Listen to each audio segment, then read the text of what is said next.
Hello everyone, how are you all? Hope everyone's well, staying safe.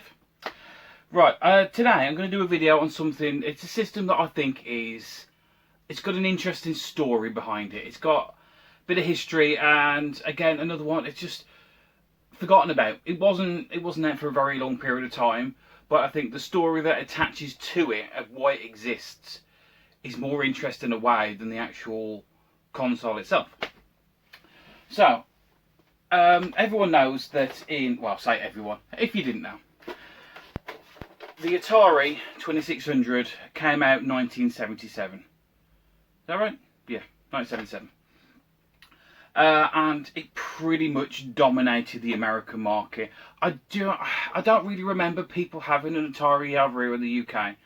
I thought there must have been some about, but personally I'd never seen any. But in America it was big. It was like, it just dominated the market. Eventually to its own demise. That's probably why the video grain crashed. They just flooded the market full of games. But they also had competitors, which you had. Actually, the year before this came out was the Fairchild Channel F, which I did have that system. It's got a really interesting joystick. You got to like twist it and pull it, and really nice. It didn't take off. Obviously dominated by the Atari. But then you also had the Odyssey 2 for a lesser extent as well. The Intellivision, which is quite a nice system, and the Coleco Vision, which is this one here. And what I like about the Coleco Vision is the games that are a lot better than these. Graphic-wise, this is the most superior machine, in my opinion. It did come out a little bit later on than that. Again, the fascination with everything's got to have a number pad and weird controls. But what's nice about this is you can actually unplug these, and you can plug in a Sega pad and play the games with that, which in modern days that's actually quite a nice thing to do.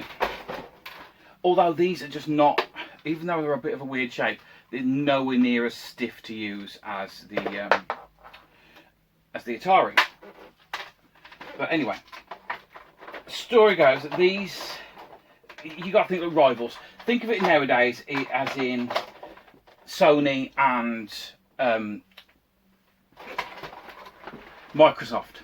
Video. How could I forget that? Xbox. So basically PlayStation, Xbox. And they were dueling it out backwards and forwards. And this, it's actually quite funny. Coleco actually got the rights to make the Donkey Kong game on all systems. So they ported Donkey Kong across to the Atari, but they deliberately made it a bad port to make their system look better. Yeah, so this is the type of things they used to do, backwards and forwards to each other, trying to outdo each other, stuff like that. But the Atari always came out on top, just for the sheer amount of games, how many homes it was in, everything like that. So Coleco decided they have this expansion port here, you can see on the front. And this expansion port, they released the Coleco Vision Expansion Module 1, right, which quite literally just pushes in to the front. I always feel like I'm going to break it when I do that. And it sits on there like that. And if you can see, there's a button down in the front here, and there's another slot. And what that slot does, and there we go, looking for Atari games. I've got them all here. I don't know why I was looking over that way. So you could get your Atari cartridges,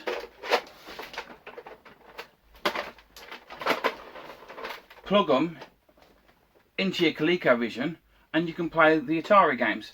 And they've obviously opened up a massive library of games. So in a way you can get an add-on and have two consoles. Sort of no-brainer. The only way I can describe it nowadays is, say, like if PlayStation came out with an Xbox add-on, which you plug into the back, unless you play Xbox games. As you can imagine, Atari weren't very happy. So they took ColecoVision to court over this system, well, system add-on. And you would think that Atari's going to win. You know, they're clearly copying their hardware and everything else to play the games. But ColecoVision won for a simple fact that this used off-the-shelf components. It didn't copy anything that was in the Atari. They literally took a load of components off the shelf and just happened to be able to run Atari games. So they won. And after they won, the Coleco went back to the drawing board and they redesigned this this add-on into the system I'm actually here to speak about, and that is this one.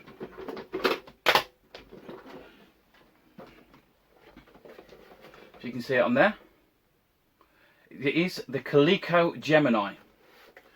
Bit of a plain looking system, fairly lightweight as well, but if you look at it you can see the comparisons of, like, they just took that off there that needing the ports, and they could legally sell it. This was sold in stores. Unfortunately, it was only sold in Canada, and it came out in 1982, I think. So yeah, it came out in Canada. You could buy it in stores, and mail order in the US. That's the only places this was sold. But their advertising slogan wasn't selling it as like, oh, we're a cheaper version of the Atari. What they used to do, I've seen some of the adverts, is they say, oh, Atari comes with 1 packing game, we come with 2 packing games and 2 pads. You know what I mean? So they were just selling it as an Atari with a little bit extra. Pretty much, it's just an Atari. It really is. There's nothing else special about it. It's got all the same face buttons. It's got all the same, like, inputs and difficulty levels and stuff. This one here, I had imported from America. A friend of mine got 2 of them over, and he has composite modded it for me. It makes it a hell of a lot easier to use in the UK. Well, to be honest, you can use anywhere really. And he's also put a power light on it. Forgot about that actually. But the most interesting thing I think about the Gemini and why it's got its name is the pad. The Atari, you can use the joystick, or you switched it out and played paddle games, so you use the paddle. Whereas the Gemini combine them into what I think is one of the best looking controllers I've just ever seen, really. So you've got your normal joystick at the top here, and it's a lot shorter, and if you've played with the Atari, it's really stiff. Whereas this, it's a really precise joystick. You got your button on the side, and at the bottom here is your the paddle for the paddle games, and it just all plugs into one. So yeah, it's weird. It's like the little selling ports that they were going for. They were just Atari, but a little bit better. Atari, but a little bit extra. Unfortunately, this was stopped in its tracks, not by Atari suing them, although it was pretty much Atari that caused this. Well, in my opinion anyway, you may have a different opinion, was the video game crash in America. The game systems and everything else in the games, the market just got flooded, and the video game crash happened. You'll know the story that Atari dumped a load of stuff in the desert and, you know, got rid of old stock. Everyone always says it's E.T. that was the reason why the video game crashed. That really wasn't the case. It was just one of the final straws, really. I actually still think to this day, E.T., in the time it was taken to code, the deadline he had to push it out for the Christmas period, was a really good game. I mean, I think if it had made it a little bit simpler, just to pick up and play, it wouldn't have been so notorious of like, oh, it's the worst game ever made. Normally said it's the worst game ever made by people who haven't read the instructions or are just copying other people. You know, how many times do I see lists of the top 10 worst, the top 10 this, and people haven't actually played them? You know, sit down, a bit of time. It's a difficult game, it really is, but it's not the worst game in the world. It's not good, but it's not the worst. So yeah, back to the Gemini. Really, really nice little system to have. Don't come across them very often. and it fits in nicely into that little story of like these two dueling it out back in the day. You know, oh, I'm going to get one over on you, or I'm going to get one over on you. And ultimately, I think the fact that Coleco did this, won the court case, and then did this, it means even though the video game crash happened, I still think Coleco won.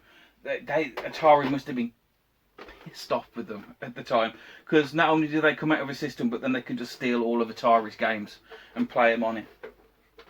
So yeah, that's the ColecoVision. I never go in depth into my videos. To be honest, if I started sitting here and try to remember what chips are inside and stuff like this, I mean, I stumble as it is already. If I try and start remembering numbers, and then you're going to get people, oh, actually, it's this one. Oh, it's this. No, it's just an interesting little story, little footnote in history of two companies battling each other out. And we got this, you know. I really enjoy having it in my collection, I really do. It's something I plug in from time to time to play for nostalgia reasons, but you can still plug this into the actual Atari itself, so I think I use this more than I hook this up. So yeah, Coleco Gemini. You ever come across it? Do you ever look to find one, to be honest? It didn't have its own games, it just stole the Atari games. So if you played the Atari, you've played these games. So you can't really talk about what games you remember on the Gemini. Right, enough of me waffling. I'm going to go and actually have a go of the ColecoVision itself. I haven't actually hooked that up for a while. So there's quite a few good games on that I really want to go back and visit. So I'm going to go and do that. You guys all stay safe, look after yourself, and I will see you next time. Thanks for watching.